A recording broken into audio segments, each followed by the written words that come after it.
nagdesisyon na po ako makipag-iwalay po sa kanya, Dahil? sir. Ayoko na po sa kanya kasi bad breath po. Hindi ka ng toothbrush. Kahit ano pong pagsasabi po sa kanya, hindi niya po ginagawa. Pakikwento ma'am, bakit 3 months ka nagligawan? Nung kinasal kayo, after 3 days, naghiwalay. Anong nangyari? Nung 3 months po, nakilala ko po siya sa Facebook po. Tapos nalaman po niya yung bahay po namin. Tapos lagi na lang po siya doon pumupunta. Ayaw niya po akong tigilan.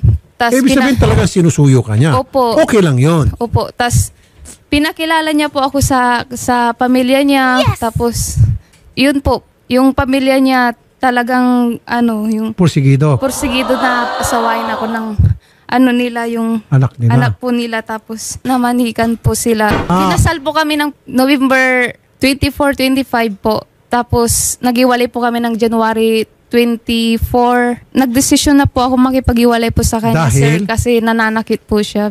Bukod pa sa pananakit, siyempre dapat isang dahilan yan para umatas ka nga talaga. Tsaka hindi po kasi siya mapalinis, sir. Hindi Ayoko na po sa kanya kasi bad breath po. Hindi po siya mapalinis. Yan. Tapos mapagmura po. Toxic po kasama. Baka ibig sabihin mapagmura kaya masama yung hininga. Opo. O talaga masama, bad breath. Di bakit di mo sabihin ng toothbrush para mag-toothbrush yan? Napakadali lang noon. Kahit ano pong pagsasabi po sa kanya, hindi niya po ginagawa. Minsan sa pilitan niya po akong ginagalaw po kahit walang ligo. Hindi naliligo. So hindi nagtutoothbrush, hindi pa naliligo. Baka gawa-gawa mo lang yan, ma'am, para gusto mo lang talaga makakalas. Hindi po. Ginagalaw niya po ako na sa pilitan po. Kahit tulog na po ako. Mga mister, kahit nakasal kayo sa inyong asawa, pag ayaw po ni Mrs., huwag niyo pong pilitin. Hindi po nagsashampoo. Hindi toothbrush, hindi nagsashampoo, hindi naliligo. Sabi mo hindi naligo, paano siya mag-shampoo kung hindi siya naligo? Madalang po siya maligo, sir. Madalang? Madalang na. Tapos hindi pang shampoo? Opo. Nagsasabon naman? Minsan, nung naligo siya sa amin, di siya nagsasabon di siya nagsashampoo. Doon ako na-turn off, sir. Tapos naghihilod? Hindi siya naghihilod? Di po, basta ligo lang. Yun Ay, lang. buhos ng tubig? Opo. Walang shampoo, walang sabon, walang hilod. Naunsa naman Tapos og ka nag-toothbrush, baka di nagagamit og toothpaste. Tapos toxic po kasama, kaya ayoko na rin po. Sobra naman. Nakakatrauma po. Baka naman ma'am, sinisiraan mo lang. Hindi po, sir. Pero yung pananakit palagay ko yun talaga ang the last straw Meron po akong sir. that breaks the camel's back, ika nga. Kasi yung mga hindi naliligo, medyo secondary na lang yun. Ang pinakamatindi dyan yung nananakit. Opo. Of course, yung hygiene, kailangan din yan. Dahil kung hindi, turn off nga yan, meron nga talaga mga miss magpaghiwalay, kung matigas ang ulo at ayaw magbalinis sa katawan. Papasukin? Oh, malinis naman si sir. Nakapumada pa, sir. Oh, kayo na po maging testigo, mga netizen. Ito bang tipong hindi nagsashampoo, hindi naliligo, o hindi nagsasabon? Sir, sabi hindi ka naliligo. Ay, hindi po totoo yan, sir. Tapos bad breath ka raw, sir. Hindi naman po, lagi naman po ako nagtutubrush. Tapos hindi ka lang naghihilod, hindi ka shampoo. Tapos nananakit ka pa. Kahit minsan po, hindi ko po yan sinaktan, sir, kahit minsan. Mali po yung mga pinagsasabi niyo po yan. Sinakal niya po ako, sir. Nginudngud niya po ako sa lemon, sir. Tapos kinaladkad niya po ako. Gusto niyang dalhin ako sa kamag-anak niya. Ang ginawa ko po, umawak po ako sa poste para makabitaw po sa kanya. Nung nabitawan niya po ako, tumakbo po ako sa barangay para magsumbong po. May customer po kami nakakita na isa.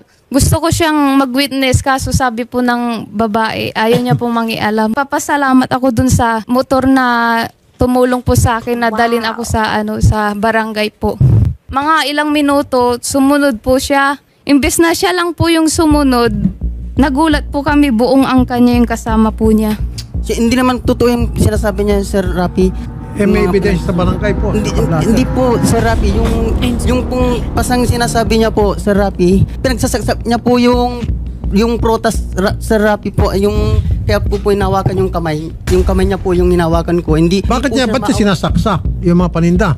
Dahil po daw sa, dahil kita po namin sa protasan.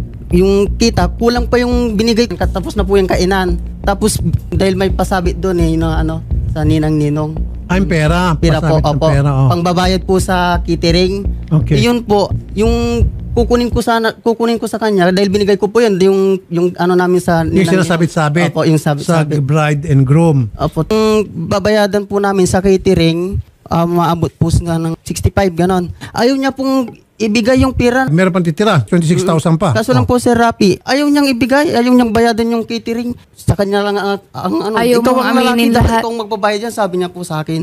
Ang ayaw ko po sa kanya, maliit kasi yung tirahan po namin eh. Nandoon lahat yung kapatid niya, mga asawa ng kapatid niya, kuya niya, nandoon yung dalawang magulang niya. Ang ayaw ko po sa kanya, minumura-mura niya po ako sa harap ng pamilya niya. Huwag mong sobrahan yung Pinapahiya niya po ako. Yun ang dahilan, nagsumbong ako sa barangay. Alam nila yan, kaya hindi ka makapag-ano. Pero ma'am, next time, kung meron pa kayong galit sa kanya, wag naman po yung prutas. Yung prutas, grasya po yun. Opo, Pangit alam ko naman po po, yung mali gigibayin po mo yun, yung sir.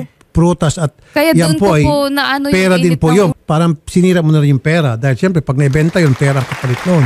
Opo, sir. Dapat hindi Alam pa ulitin ko po, yun. mali po yun, sir. Mali Pero po yun. Oh. Okay. So, ma'am, mga bakla po. Okay, sige. Regardless, pati mga lalaki. So, bakit mas gusto niyo pa po, ma'am, makipag-inuman dito sa mga kalalakihan kesa makipag-honeymoon kay mister? Kasi bisman ko po yun eh. Galing po Maynila. Taga dito po mga yun. Ma'am, kahit na galing pa sa Jupiter, sa Pluto, Opo.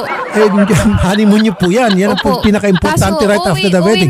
Uwi na po sana sila nung araw na yun. Eh di ba, Kaso, pwede man makanta yung kinabukasan ng umaga. opo. Kaso ito naman, pinipilit niya na mag-inuman dun sa bahay nila mismo. Dun sa Hindi, ma'am, bahay. sandali mo yun. Pagkatapos ng kasal, immediately pupunta kayo doon sa bahay ni Sir, ni Opo. lalaki, para doon mag-honeymoon kayo. Alauna na madaling araw, siguro si Mr. kumakalabit.